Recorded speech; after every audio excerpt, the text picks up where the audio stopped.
PR news India podcast zone में अरविंद सचान जी आज हमारे साथ मौजूद हैं। मैं अरविंद सचान जी का थोड़ा सा परिचय देना चाहूँगा। अरविंद सचान जी एक बड़े क्रांतिकारी, कानपुर की धरती पर बड़े क्रांतियाँ आप यहाँ पर पैदा करते हैं। और अरविंद सचान जी जो हैं, आप सरदार सेना के पूर्व जिलाध्यक्ष कानपुर और कुर्मी समागम परिवार के मुख्य आयोजक की भूमिका में आप रहते हैं और बड़े सफल आयोजन करते हैं। आज मैं उनसे कुछ परिचय करना चाहूँगा। अरविंद सचान जी नमस्कार, स्वागत है आपका हमारे पीआर न्यूज इंडिया चैनल और पॉडकास्ट जोन में। अरविंद सचान जी कुछ बताइए, आपके अंदर जो ऊर्जा आती है और आप बड़े बड़े सफल आयोजन करते हैं।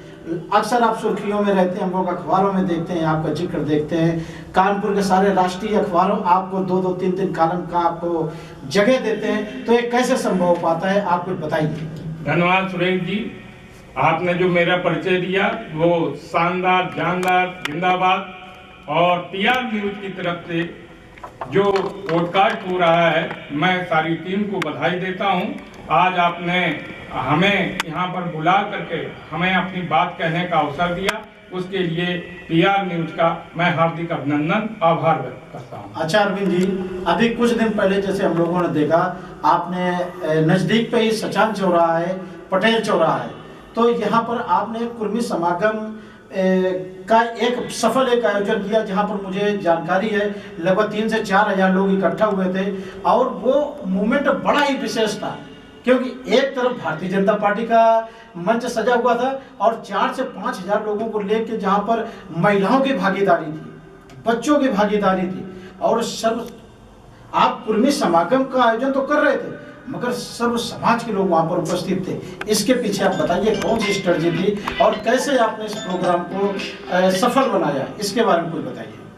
उसके लिए एक बात ये थी, क्योंकि बहुत सारी मन में मनसा थी कि सरदार वल्लभ भाई पटेल जो हमारे राज्य के प्रथम उप प्रधानमंत्री थे और उनके द्वारा उनकी जो जयंती का कार्यक्रम है पूरा देश मना रहा था। लेकिन सत्यता ये बात है कि हमारे समाज को जागरूक होने की जरूरत है और इन कार्यक्रमों के माध्यम से हम अपने समाज को संदेश देना चाहते थे कि हम लोग अगर जब तक एक जगह पर इकट्ठा नहीं होंगे तब तक हमारी ताकत को दूसरे लोग नहीं देख पाएंगे। दूसरी चीज, सरदार वल्लभ भाई पटेल जी की जयंती उप प्रधानमंत्री होने के नाते और गृह मंत्री होने के नाते तो सब लोग मना रहे थे, लेकिन चूंकि वो कुर्मी समाज के धरोहर हैं, इस नाते हम लोगों ने सभी लोगों को इकट्ठा करके, अपने समाज के लोगों को और सम्मानित लोगों को इकट्ठा करके हमने अपनी ताकत दिखाने का कार्य किया और सरदार पटेल जयंती पर सबको नमन करने का मौका दिया। यही हमारा उद्देश्य था। अच्छा, ये जो प्रोग्राम रहा, इस प्रोग्राम में कौन कौन से समाज के लोग और कैसे इस प्रोग्राम को, क्योंकि बड़ा प्रोग्राम था, बहुत भीड़ थी यहाँ पर, तो जो इतनी बड़ी भीड़ थी उसके पीछे इस प्रोग्राम को सफल करने के लिए जैसे बहुत सी ऐसी चीज़ें आती हैं, आर्थिक भी चीज़ों की जरूरत पड़ती है, शारीरिक रहता है, मानसिक रहता है, मीडिया मैनेजमेंट रहता है और तमाम ऐसी चीज़ें रहती हैं जो इसको आप कैसे मैनेज करते हैं। आपके साथ कौन कौन से ऐसे लोग रहे, कौन कौन से आपके ऐसे मुख्य पिलर हैं जिनके द्वारा आप इस तरह के आयोजनों को सफल करने में कामयाब होते हैं। समाज में सभी तरीके के लोग रहते हैं और समाज हर एक अपनी चीजों से बहुत लगाव रखता है। जरूरत है किसी चीज की शुरुआत करने की। जब आप किसी चीज को शुरुआत करते हैं तो काम करना आसान होता है सोचने की अपेक्षा जी। लेकिन जब हम लोगों ने 4-6 लोगों से बात की, हमारी पीड़ा थी कि हमारा समाज क्यों नहीं एक जगह पर एकत्रित हो रहा, तो हम लोगों ने 4-6 हमारे साथी गण हैं, सब लोगों ने चर्चा की। चर्चा करने के बाद हम लोगों ने कार्य को स्टार्ट किया और निश्चित तौर पर कुर्मी परिवार समागम नाम का एक संगठन हम लोगों ने तैयार किया और उस संगठन के माध्यम से हम लोग हर एक जगह पर गए, मीटिंगें की और मीटिंगों का हमें इतना बड़ा सिला मिला जिसकी हम उम्मीद नहीं करते थे, उससे ज्यादा हमको सफलता मिली। और आगे चल करके हम इसी तरीके से आयोजन करके समाज को जागरूक करने के कार्य करेंगे और आगे बढ़ने का कार्य करेंगे। अभी कुर्मी समागम जो आपका कार्यक्रम था, सफल कार्यक्रम रहा, उसके लिए बहुत बहुत आपको धन्यवाद। इसके बाद आपने ठीक लाजपत भवन में तारीख क्या थी शायद 23 फरवरी जी 23 फरवरी को आपने लाजपत भवन का पूरा हाल, एक भी ऐसी सीट नहीं थी जहां पर खाली हो और जहां पर कैबिनेट मंत्री आते हैं आशीष पटेल जी, तो आपने फिर से एक कार्यक्रम सफल आयोजन किया। तो क्या लगातार इस तरह के सामाजिक कार्यों में पहले सरदार पटेल फिर छत्रपति साहू जी महाराज का कार्यक्रम किया, तो इस तरह के जयंतियां मनाने के पीछे क्या समाज को क्या संदेश और क्या इसके पीछे की स्ट्रेटजी है, आप इसके बारे में थोड़ा सा बताइए मुझे। जयंतियां तो इसलिए मनाई जाती हैं क्योंकि जिस व्यक्ति ने देश के लिए अपना संपूर्ण योगदान किया हो और उस व्यक्ति के कार्यों पर उस दिन चर्चा की जाती है, इसलिए क्योंकि आगे आने वाली पीढ़ी उसके बारे में जान सके। तो जयंतियां तो इसलिए मनाई जाती हैं। और क्योंकि शिवाजी महाराज का जो हम लोगों ने महोत्सव मनाया था, उसका कारण ये था कि जो तथाकथित जो अपने आप को हिंदू आडंबरवाद का जो बहुत बड़े पुरखे बने घूम रहे हैं, निश्चित तौर पर उन्होंने आज तक देश के लिए कुछ नहीं किया, लेकिन शिवाजी महाराज ने जिस समय पर मुगल शासन काल चल रहा था और यहाँ के राजाओं ने अपने आप को उनके प्रति अपने आप को समर्पण कर दिया था, यहाँ तक कि उनकी रिश्तेदारियां भी होने लगी थीं, उस समय पर उन्होंने अपने देश की एकता को बनाए रखने के लिए निश्चित तौर पर बहुत बड़ा एक अभियान चलाया और निश्चित तौर पर वह उस अभियान में क्या कहते हैं कि मुगलों को हार माननी पड़ी थी और देश का स्वाभिमान बचा था। उसकी याद में हम लोग शिवाजी महाराज का की जो जयंती मनाते हैं वो कार्य किया और इसका प्रचार प्रसार कम होने के बावजूद भी पूरा शहर उमड़ा। उसके लिए हार्दिक आभार जनता का प्रकट करते हैं। जी बिल्कुल, मैं सहमत हूँ आपकी बात से, क्योंकि छत्रपति शिवाजी महाराज को हिंदू सम्राट हृदय भी कहते हैं। तो अरविंद जी और भी आप बताइए, क्योंकि आप कानपुर रहते हैं और कानपुर में मुझे जानकारी हुई है कि आपने बहुत से ऐसे स्पॉट चिन्हित कर रखे हैं जिनको शिवाजी महाराज के नाम से, सरदार पटेल जी के महाराज से कुछ ऐसी फ्यूचर प्लानिंग है क्या आपकी कि कुछ स्पॉट आप उनमें काम करने वाले हैं या पुराने कुछ ऐसे धरोहरें हैं, स्पॉट बने हुए हैं, उनका पुनर्निर्माण कराकर उनको सुशोभित करने का काम, इस तरह भी कुछ है क्या आप लोगों की प्लानिंग? जी हाँ, हमारा शिवाजी महाराज के लिए एक स्थान हम लोगों ने चिन्हित किया हुआ है जो आपका बर्राज रामगोपाल चौराहे के पास में है। उसके लिए हम लोगों ने आवेदन कर रखा है। निश्चित तौर पर जो महापुरुष होते हैं वो आपको प्रेरणा देने का कार्य करते हैं। ये किसी एक बिरादरी के नहीं होते, इनमें देशभक्ति की प्रेरणा जागृत होती है। समाज के प्रति अपने कर्तव्यों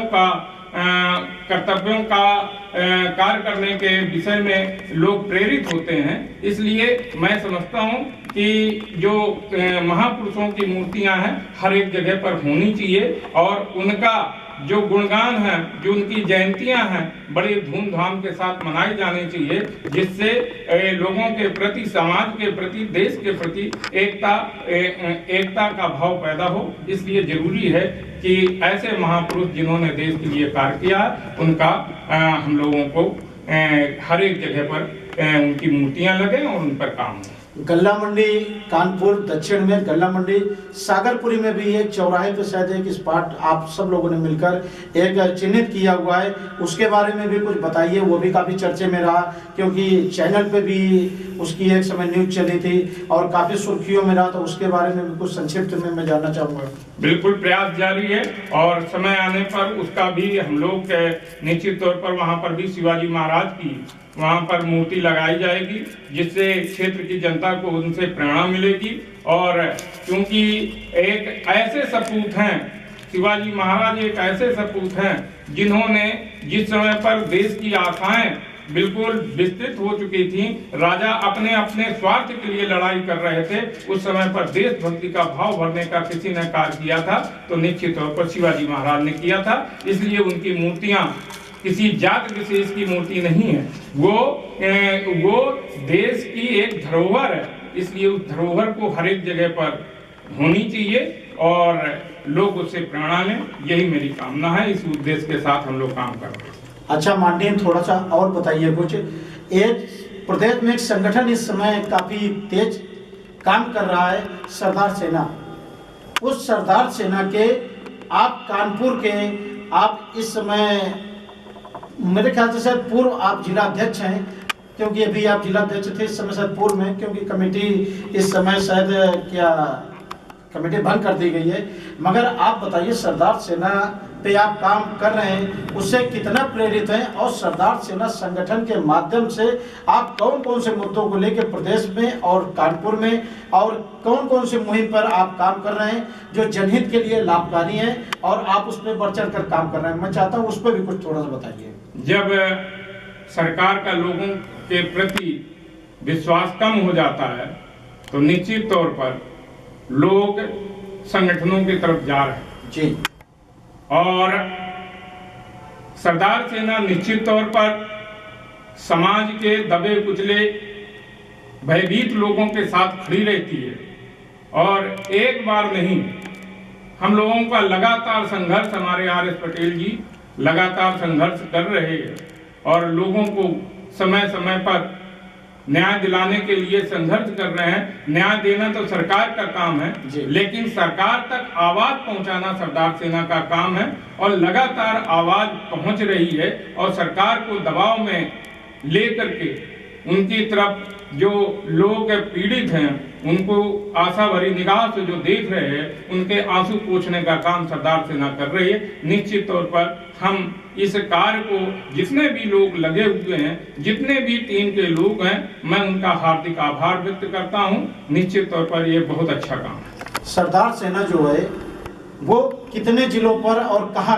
कौन कौन से मुद्दों पर काम कर रही है, कौन से, मैं कुछ विशेष मुद्दे आपसे जानना चाहूँगा कि जैसे शिक्षा है, रोजगार है, और सामाजिक न्याय है, समरसता है, समानता है, कौन कौन से ऐसे विशेष मुद्दे हैं जिनको लेकर प्रदेश सरकार के साथ काम करती है, या प्रदेश सरकार के विरोध में, या कौन कौन से ऐसे मुद्दे जो आपको ऐसा फील होता है कि इन मुद्दों पर काम होना चाहिए जिससे लोगों को लाभ हो, युवाओं को रोजगार मिले। मैं इस पे थोड़ा सा कुछ आज अगर जो देखा जाए तो निश्चित तौर पर शिक्षा पर, रोजगार पर और न्याय व्यवस्था पर सरकार की पकड़ होनी चाहिए, लेकिन सरकार की पकड़ उस हिसाब से नहीं हो पा रही है जिस हिसाब से लोग अपेक्षा करते हैं। लोग जब ये सरकार आई थी तो लोगों ने ये सोचा था कि अब जो है न्याय होगा, निश्चित तौर पर ऐसा नहीं हुआ।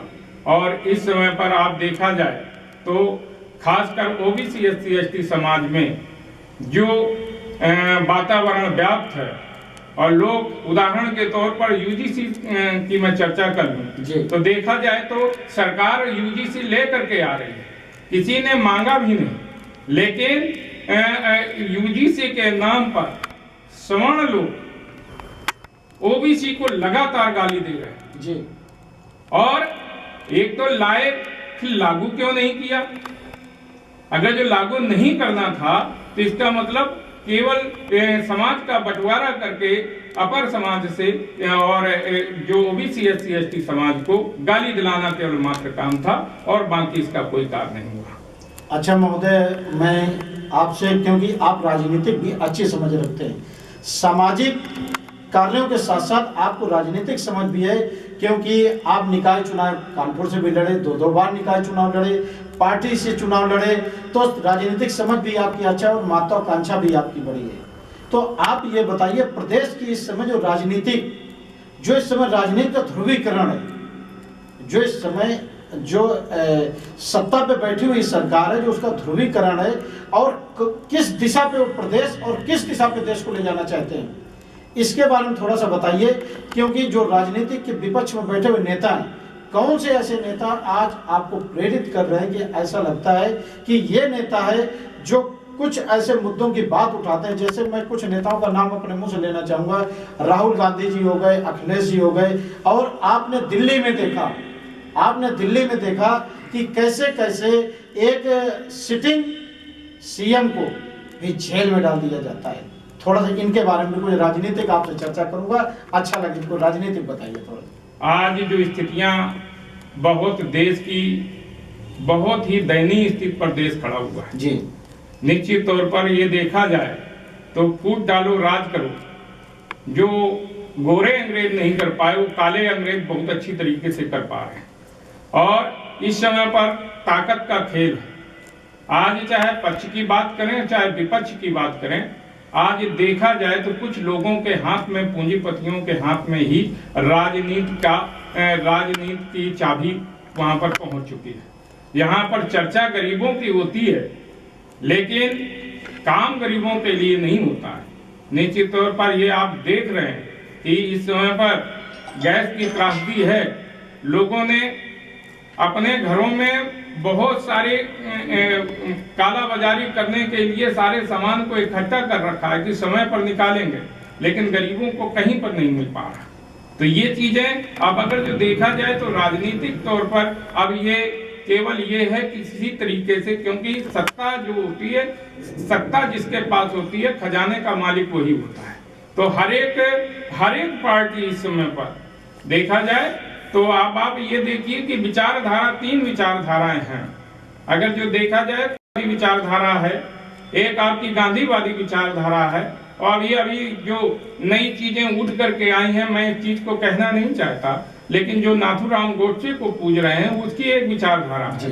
तो अगर जो विचारधाराओं के हिसाब से देखा जाए तो भैया ना तो हमें नाथूराम गोडसे वाली विचारधारा से हमें कोई लाभ मिलने वाला है, ना हमें गांधीवादी विचारधारा से हमें कोई लाभ मिला है। और इस समय अगर जो कहीं पर कोई ओबीसी SC/ST समाज को कहीं पर कोई लाभ मिल सकता है तो निश्चित तौर पर वो आपकी अंबेडकर वाली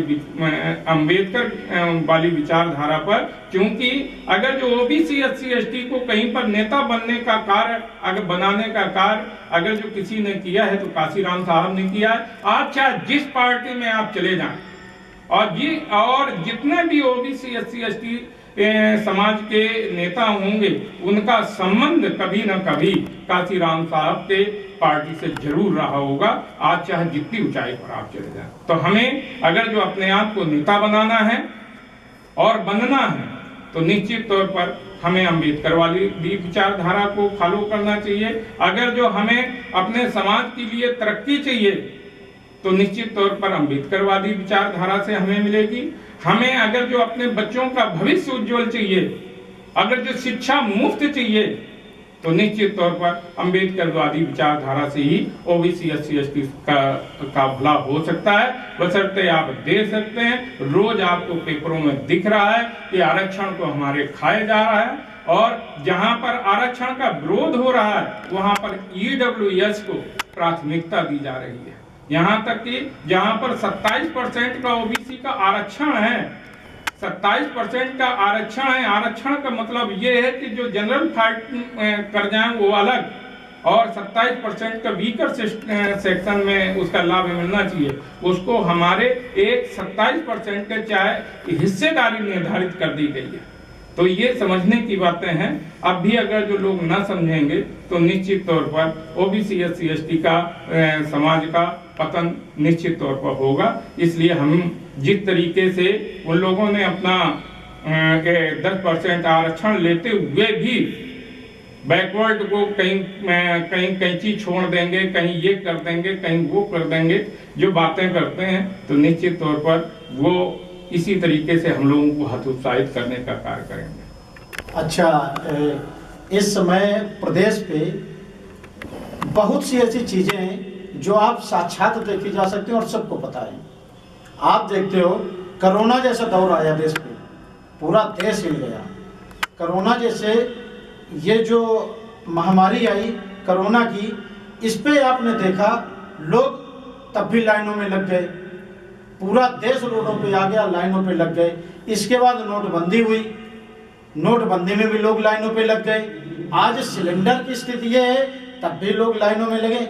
ये लाइन में लगने का जो खेल चल रहा है देश और प्रदेश के अंदर, इसके बारे में बताइए। जिसको देखो लाइन में लगा है, जिसको देखो लाइन में लगा है, हर चीज के लिए लाइन में लगा है। रोजगार के लिए लोग लाइन पे लगे हुए हैं, यूरिया खाद के लिए लोग गाँव में लाइन में लगे हुए हैं। ये लाइन शब्द क्या है, लाइन के बारे में थोड़ा सा बताइए। ये जो लाइन जो लग रही है, इसके लिए इसके पीछे सरकार की एक बहुत बड़ी रणनीति है। जी, रणनीति ये है कि उन्होंने दो लोगों को बहुत अच्छी तरीके से साध रखा है जी। जो आपकी जो पूंजीपति लोग हैं उनको अच्छी तरीके से साध रखा है, और चूंकि गरीबों को तो कोई मतलब क्योंकि शिक्षा से कोई मतलब है नहीं, तो निश्चित तौर पर उनको अपना राशन पानी दे करके उनका पेट पाल करके केवल उन्होंने जो राशन दे रखा है उसके आधार पर सारे लोगों को बरगला करके, जो परेशान है वो मिडिल क्लास परेशान है, जो आपका जो पूंजीपति है वो मौज काट रहा है, उसके लोन भी माफ हो रहे हैं। यहाँ पर लोन के लिए अगर जाओ तो जाने कितनी क्वारीज होती हैं, उनको पूरा करना पड़ता है और उसको मिलता भी नहीं है। और जो यहाँ पर रईस लोगों को जिनके पास 50-50 लाख की केवल प्रॉपर्टी है और उनको 200 करोड़ रुपए दिए जा रहे हैं, और जिसके पास है जो मिडिल क्लास है उसको अगर जो आपका 20 लाख का मकान है तो उसको 10 लाख दिए जा रहे हैं, और उसके ऊपर इतनी दबाव पड़ा रहता है कि कुछ कह नहीं सकते आप। तो परेशान तो आदमी हर एक परेशान है, और रोजगार की स्थितियां तो इस समय ये हैं कि व्यापार पूरी ठप होने के जगह पर है।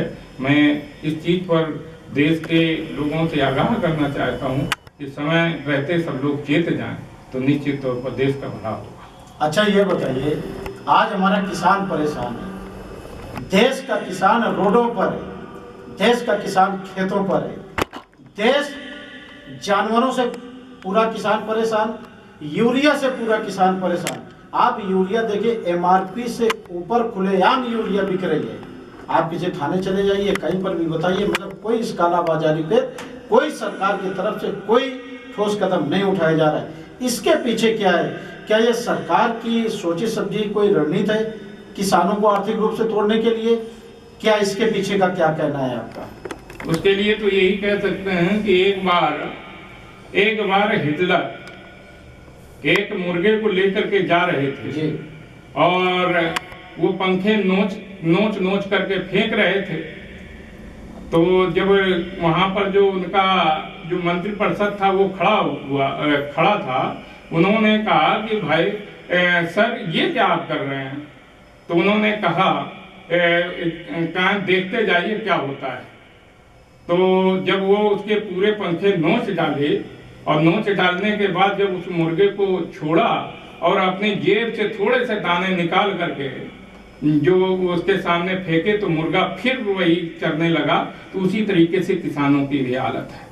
किसानों की उन्होंने जो 2-2 हजार रुपया जो देने का जो देते हैं लगातार साल भर में जो 2000 देते हैं और राशन पानी दे देते हैं, तो निश्चित तौर पर वो सब, और यूरिया जो पहले 50 किलो की आती थी अब 45 किलो की आती है, तो निश्चित तौर पर वो क्या कहते हैं कि सरकार की ये मंशा है कि कोई जब पेट की पूर्ति नहीं कर पाएगा तो निश्चित तौर पर देश की समस्याओं पर उसका ध्यान नहीं जाएगा, और जब देश की समस्याओं पर उसका ध्यान नहीं जाएगा तो जो ही हम उनके खातों में पैसा भेजेंगे वो खटाखट करके वोट हमारी झोली में डाल देंगे। यही उनकी सोच है और इसी हिसाब से वो काम कर रहे हैं। अच्छा, इससे कहा जा सकता है कि सरकार जो है हर चीज का एक बाईपास निकाल लेती है।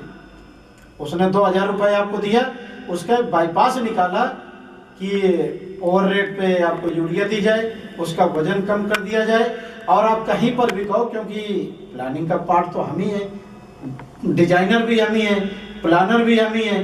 ये कहा जा सकता है आपके हिसाब से? बिल्कुल बिल्कुल, इसमें मैं सहमत। अच्छा, और एक विशेष मुद्दा है इस समय, आपने पूरा प्रदेश और पूरा देश महसूस कर रहा है, स्कूलों को बंद किया जा रहा है, दारू के ठेके निरंतर हर 1 किलोमीटर, मुझे लगता है 1 किलोमीटर से भी का दायरा कम है, 1-2 किलोमीटर में। और सबसे बड़ी बात, दारू 24 घंटे बिकती है, खुलेआम बिकती है, क्योंकि हमारे चैनल ने, PR न्यूज इंडिया चैनल ने इसी कानपुर में कई ऐसे ठेके रहे जिनके वीडियोग्राफी की, न्यूज चली उसकी, और न्यूज चलाने के बाद उसका लोगों ने रास्ता क्या निकाला, क्योंकि सुबह दारू 7 बजे से मिलेगी और मार्केट लगभग 10 बजे खुलती है, सुबह मार्केट 10 बजे खुलती है। हमारे न्यूज चैनल का ये प्रभाव रहा कि उन्होंने पल्लियां बांधना शुरू कर दी, पल्ली नहीं पल्लर, जो पल्लर होता है उस पल्लर को बांधा, और पल्लर बांधते कहाँ से हैं? अपनी वाइन शॉप से लगभग 5 दुकान आगे तक। अब आदमी वहां से घुसेगा और अंदर अंदर आएगा और दारू लेगा और वहीं से वापस चला जाएगा। अब पड़ोसी दुकान कब खोलेगा? 10 बजे खोलेगा। 10 बजे वाइन शॉप का भी टाइम शुरू हो जाएगा, फिर वो पल्लर हटा देंगे। इतनी बड़ी उन्होंने ये इसका शॉर्टकट निकाला, मगर दारू 24 घंटे आज भी करेंगे। तो शिक्षा व्यवस्था महंगी है, कापी किताबें कि सब स्कूलों में क्या ऐसा रहता है कि फिक्स दुकानों से कापी किताबें मिलती हैं, इसके बारे में थोड़ा सा आप बताइए। ये जो है जो स्कूल बंद किए जा रहे हैं और मधुशाला, शिक्षा बनाम मधुशाला, इसके बारे में भी थोड़ा सा कुछ चर्चा करते हैं। शिक्षा की बात करेंगे तो निश्चित तौर पर एक देश की तरक्की को बढ़ाने के लिए शिक्षा व्यवस्था बहुत मजबूत होनी चाहिए और सस्ती होनी चाहिए। लेकिन आज शिक्षा की बात नहीं, केवल बात, चाहे आप शराब की बात करें और चाहे आप शिक्षा की बात करें, स्कूलों की बात करें, ये सब पूंजीपतियों का है और पूंजीपति ही सरकार चला रहे हैं। तो निश्चित तौर पर अगर जो पूंजीपति, अगर सरकार अच्छी तरीके से संविधान के अनुसार काम कोई नहीं कर रहा है, तो अगर जो उसमें संविधान क्या कर सकता है? संविधान एक रूल है, उस रूल को अगर जो फॉलो नहीं किया जाएगा है तो निश्चित तौर पर फिर उस संविधान का कोई मतलब नहीं बनता ना। अगर जो देखा जाए तो क्या कहते हैं कि देखिए जा करके आजकल जो पहले छोटे छोटे स्कूल हुआ करते थे जिनमें हम लोग पढ़ करके बाहर निकले हैं, तो उसमें पढ़ाई अच्छी होती थी। अब देखिए कोई पूंजीपति बगैर, अगर जो पूंजीपति नहीं होगा तो इतने बड़े बड़े स्कूल कैसे बनते? तो स्कूल जो इतने बड़े बने गए तो निश्चित तौर पर जो छोटे जो टीचर्स थे, जो प्रबंधक थे, उनको हटा करके बड़े बड़े लोगों को इसका चार्ज दे दिया गया और बड़े बड़े स्कूल बनने लगे। तो निश्चित तौर पर अब जो शिक्षा तो वहाँ पर महंगी कर ही देंगे वो लोग, क्योंकि उन्हीं का अधिकार है, उन्हीं की मुट्ठी में सारे काम है। अब अगर जो यहाँ पर अगर जो आकर के देखें आकर के तो शराब की दुकानों में बताइए कोई क्या छोटा मोटा आदमी ले सकता है क्या? वो तो जब बड़े लोग लेंगे तो बड़े लोगों के हाथ बड़े लंबे होते हैं, और जब बड़े लोगों के हाथ लंबे होते हैं तो निश्चित तौर पर वो जो प्रचार प्रसार है और जो उसका निश्चित तौर पर यहाँ पर बात करेंगे कि शराब छोड़ने वाली प्रचार प्रसार करेंगे और काम दूसरा चल रहा है। तो निश्चित तौर पर ये दिक्कत तो है ही है देश में, और देश बिल्कुल इस समय पर आप ये समझिए आज का युवा पूरी तरीके से भटक चुका है, उसके पास कार्य करने की पूरी तरीके से क्षमता चली गई है। आज आप गलियों में देखिए जाकर के तो 50-50, 100-100 लोग लिए मोटरसाइकिल घूम रहे हैं। सरकार इसको उपलब्धि बता रही है कि देखिए अगर जो अभी तो आपने कोरोना के समय पर आपने देखा होगा, अगर जो देश में गरीबी है तो शराब की दुकानों में इतनी लंबी लाइन क्यों?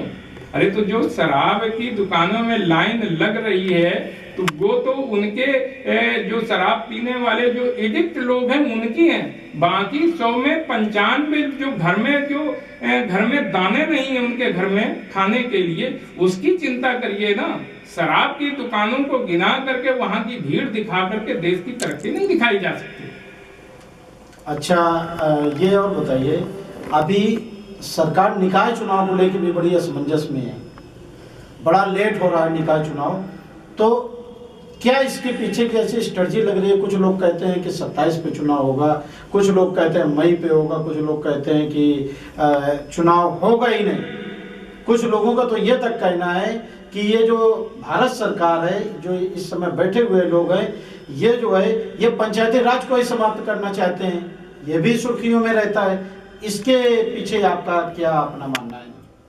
अब सरकार का दिखावे के तौर पर तो सारा चीज संविधान के अनुसार चल रही है जी, लेकिन उसके पीछे आप लोग खुद समझ सकते हैं कि अंदर क्या चल रहा है और बाहर क्या चल रहा है। कितने भी लोगों ने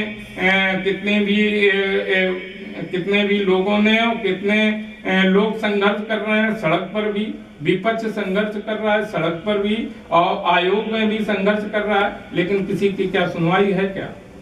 तो ऐसा लगता है कि लोकतंत्र तो केवल नाम का है, अब पूरी तरीके से राजतंत्र है। और दूसरी तरफ एक बाबा साहब भीमराव अंबेडकर ने संविधान बनाया था, तब कहा था कि अब रानी के पेट से बेटा राजा पैदा नहीं होगा, लेकिन निश्चित तौर पर आज कंडीशन ये है कि अगर जो पिता विधायकी से हटता है या पिता की मौत होती है तो निश्चित तौर पर उसी के परिवार को ही टिकट देती हैं पार्टियां। तो निश्चित तौर पर जिस संविधान के बल पर इस देश ने इतनी तरक्की की और ये पार्टियां बनी उसी संविधान के अनुसार, लेकिन उस संविधान की धज्जियां उड़ाने का कार्य इस समय पर पार्टियां कर रही हैं। अच्छा, एक अपने बीच में नेता प्रतिपक्ष राहुल गांधी पूरे प्रदेश पे, पूरे देश पे पैदल यात्राएं, 3-3 हजार किलोमीटर की पैदल यात्राएं संविधान लेके, और इसी तरह अपने प्रदेश के माननीय पूर्व मुख्यमंत्री अखिलेश यादव जी पीडीए का नारा बुलंद करके, तो क्या इनकी मंशा है? ये केवल एक राजनीतिक स्टैंड है या इनको आप किस रूप में देखते हैं? क्या है वाकई संविधान के प्रति इनका लगाव है या वाकई ये लोगों को, दलित शोषित वंचितों की ये आवाज है? इनके बारे में आपका नजरिया क्या है? इसमें तो मैं यही कह सकता हूँ कि कांग्रेस ने देश में सबसे ज्यादा राज किया है जी। तो उस समय पर यह निश्चित तौर पर अगर जो देखा जाए वर्तमान सरकार से ज्यादा कार्य तो कांग्रेस ने किए जी, लेकिन उसने भी ओबीसी एससी एसटी समाज के साथ भेदभाव किया जी। क्योंकि अब आप देखें कि उस समय पर कितनी संख्या थी, शिक्षा के लिए क्या व्यवस्थाएं की गई, वो तब की अच्छी थी, लेकिन इस समय पर इतनी महंगाई कर दी गई है। और अब जो इस समय पर राहुल गांधी जी जो काम कर रहे हैं, मैं इनको बड़ा अच्छा नेता मानता था, लेकिन जब जिस समय पर पुलवामा हमला हुआ तो मुझे लगा कि कहीं ना कहीं भेदभाव ये भी करते हैं। जैसे कि 26 लोग मरे वहां पर, केवल एक व्यक्ति का नाम कंटिन्यू चला, जो कानपुर में एक मृत हुए थे। वो मैं किसी की बुराई नहीं कर रहा जी जी, लेकिन एक व्यक्ति का नाम तो खुला कि फलाने फलाने, लेकिन बाकी 25 के बारे में किसी ने भी जानने की कोशिश नहीं की। क्यों? क्योंकि ये था कि ओबीसी एससी एसटी समाज कहां डाला जाएगा, और ये हम बाकी इनकी जान लगाते हैं तब उनकी रिपोर्ट लिखने का कार्य किया जाता है। और निश्चित तौर पर ये मैं नहीं समझता कि इस समय पर संविधान के अनुसार देश चल रहा है। धन्यवाद अरविंद सचान जी, अच्छा लगा आप हमारे पॉडकास्ट जोन में आए, स्वागत है आपका। धन्यवाद। मैं PR न्यूज इंडिया से ब्यूरो चीफ सरदार सुरेश वर्मा। धन्यवाद सुरेश जी, आपको फिर से मैं शानदार, जानदार और जिंदाबाद आपका आभार प्रकट करता हूं। आपने हमें मौका दिया, धन्यवाद।